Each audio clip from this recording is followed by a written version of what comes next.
মুসলমানের নিয়তি হলে হবে না, পরিপূর্ণ মুসলমান হয়ে আপনাকে মৃত্যুবরণ করতে হবে, পরিপূর্ণ মুসলমান হয়ে ইসলামের ভিতরে প্রবেশ করতে হবে। এমনি এমনি মুসলমান হলে হবে না, নামে মুসলমান হলে হবে না। আজকে ইহুদি খ্রিস্টান নাসারা এমন একটি সময় আসবে, ইহুদি বলবে এই খ্রিস্টান আসো, খ্রিস্টান বলবে ইহুদি আসো, এই বৌদ্ধ আসো, মুসলমানদেরকে কি করতে হবে? পাইকারি দরে হত্যা করতে হবে। তারা সম্মিলিত ভাবে এক হয়ে মুসলমানদেরকে পাড়ার পায়তারা করবে।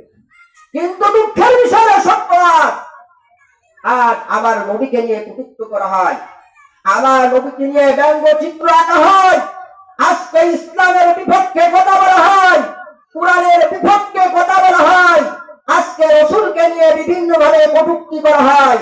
কিন্তু আমরা 17টি বছর আমরা কি করেছি? এই দেশকে স্বাধীন করেছি।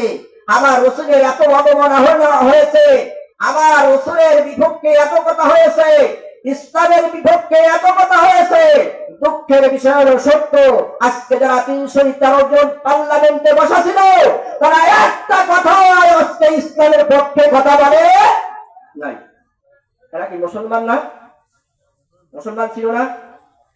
আমাদের বাংলাদেশে যে 300 পার্লামেন্ট সদস্য আছেন, আর 50 জন সংরক্ষিত আসন, 350 আপনার পার্লামেন্ট সদস্য, এর ভিতর থেকে হয়তো 50 জন আপনার হিন্দু ছিল, তাও ছিল না মনে হয় সম্ভবত, কিন্তু 300 জন তো মুসলমান ছিল। কথা বলেন ঠিক কিনা?